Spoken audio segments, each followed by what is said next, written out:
Aw, geez, how's it? Aloha, my friend, my friend. Tell you what, I didn't change my shirt. I look rat doggedy. It's okay. Here in Hawaii, it is raining hard. A lot of rain right now. So, very thankful to be dry. And very thankful to be here today on Monday Music.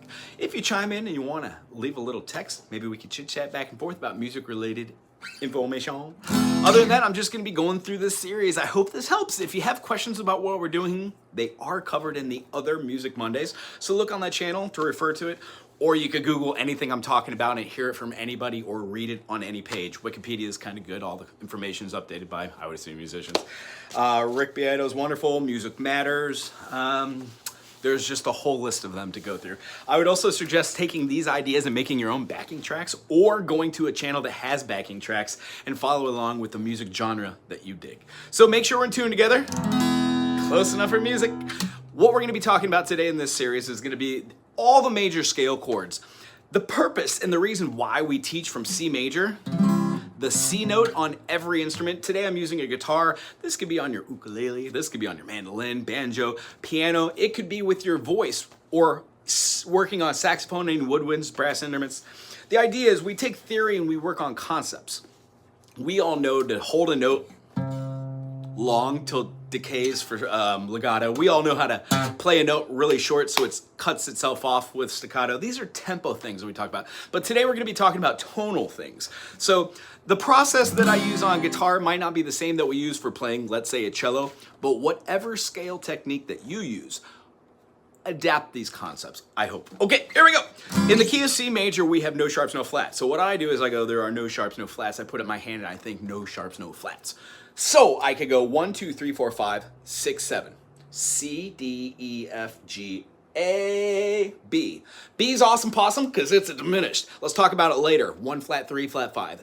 A minor has all the notes in C major. They are relative major minor, meaning when I have hey and ho, all the things that are in both of those, C, D, E, F, G, A, B, and C, also work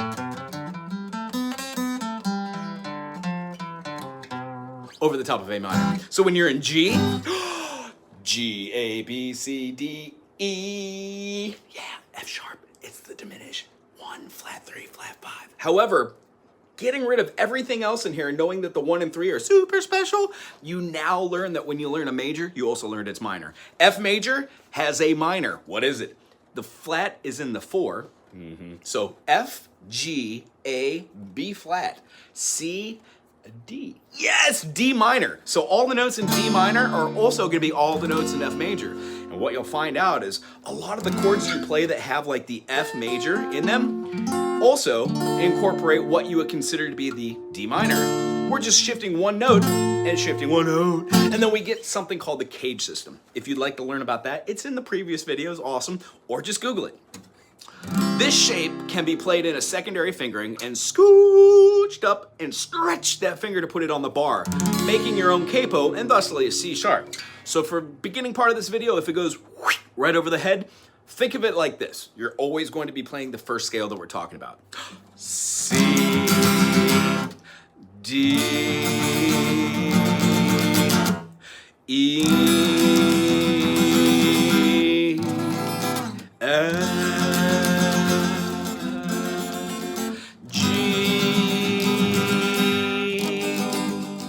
remember that one. A minor.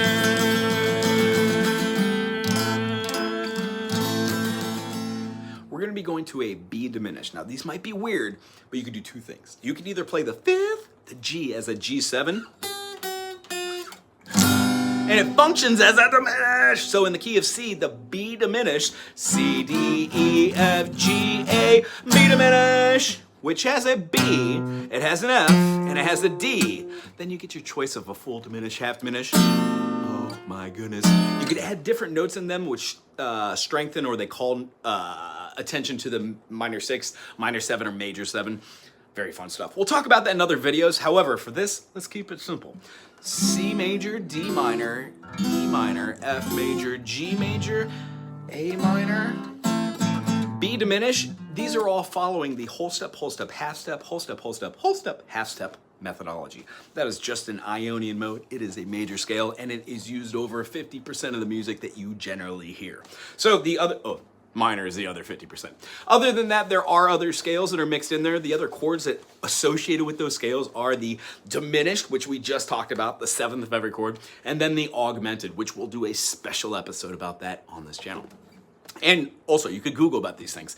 So long story short, we're going to take this concept of playing just the major scale on the guitar. If you haven't seen this, check this out in the other videos. But shortly, when we play a C major and we can teeter-totter our fingers to play a C sharp or a D, the concept of playing a D right here then makes sense that that is the first note of that C-looking shape, thusly getting the cage system. If you play a G major and you want to bar the first fret and go up to a G sharp or an A flat, it is also available for you to be able to do that way.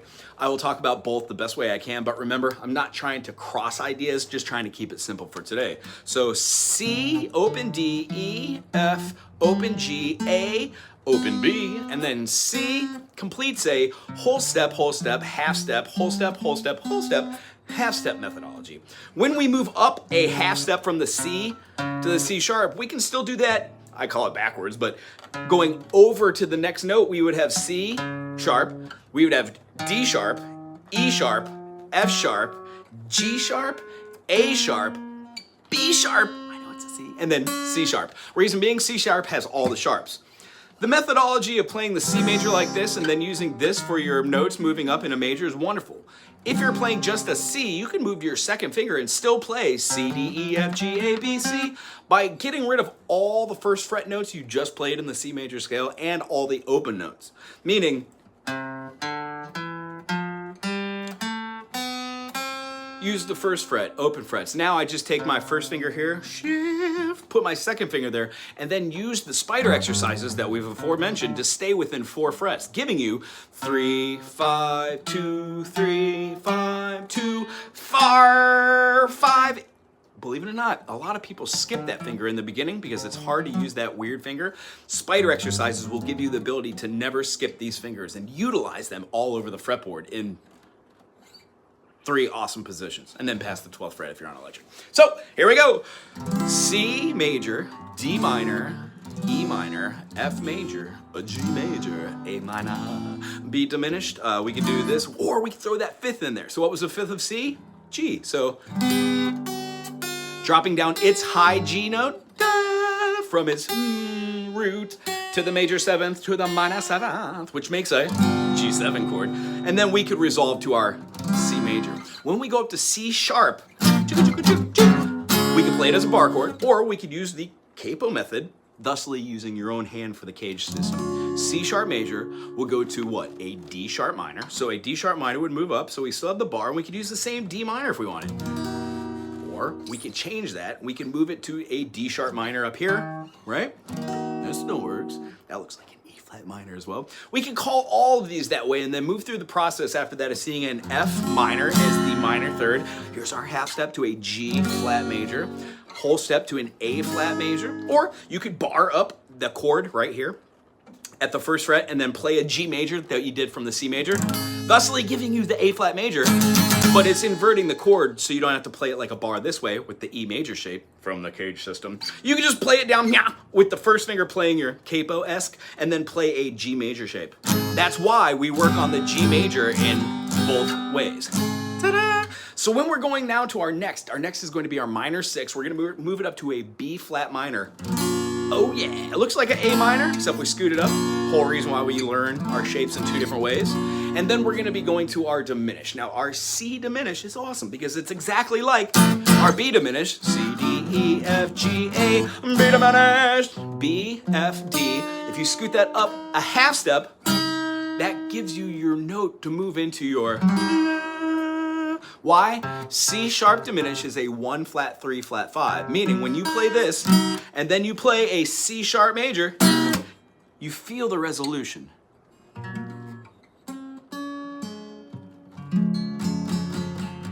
Not so well there because it didn't play so fluidly. How about now? La, la, la, la, la, la, la, la, la. So what we can do is we could also use the 5th of that chord. In C sharp major, what do we have? C sharp, D sharp, E sharp, F sharp, G sharp. So if G sharp major is right here, is that right? Yeah, G sharp major, A flat major. We're gonna be able to go make this a seventh. We're gonna drop down the note our pinky's on all the way to the fourth fret. So 6, 5, 4 goes from the G sharp down a half step to the G and then down to the G flat or the F sharp, thusly giving you your 7 chord and also your diminished sounding chord, which would resolve to your C sharp major. I hope you dig that concept. Please go above and beyond. There are also 12, well at this point, 10 other minor second kind of chords. We already covered C major and C sharp. You can do D major, E minor, F sharp minor, half step, G major, A major. That's the one you're gonna drop the A down for your diminished. But next, let's go to the B minor, which is the 6 from the top here. D major, E minor, F sharp minor. Remember, an F sharp minor is nothing more than the cage system at work. It is an E minor that we scoot up a whole step and play a bar chord. Ta-da! So when we're going through the process of D, E, F, G, A, B minor, we can either do a same diminished shape that we were using here. You can throw in a bunch of different ones if you look up which one you want to use for your resolution. And then it can either do that or use the 5th. In the key of D, what was the 5th? A major. So take that A, drop it down, play an A7. Heck, if you want, put that high G note up top because that's the note you're looking for as that moving note for the dominant minor 7th, dominant note.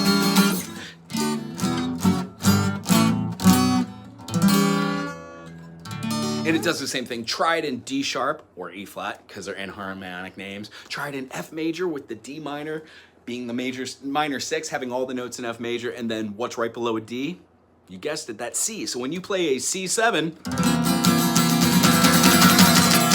it can resolve to your F major. Or work out the chords for a diminished. We're just looking at the same function. 1, skip the 2, the sus, play the 3, make it a minor, boop, which is a flattening of the 3rd, and then take out the 4th, and then play the 5th and flatten that. So you have 1, flat 3, flat 5. That gives you your diminished triad. I hope you really enjoyed today's Monday Music Moment. And if so, throw a thumbs up, subscribe, comment, and if not, I do.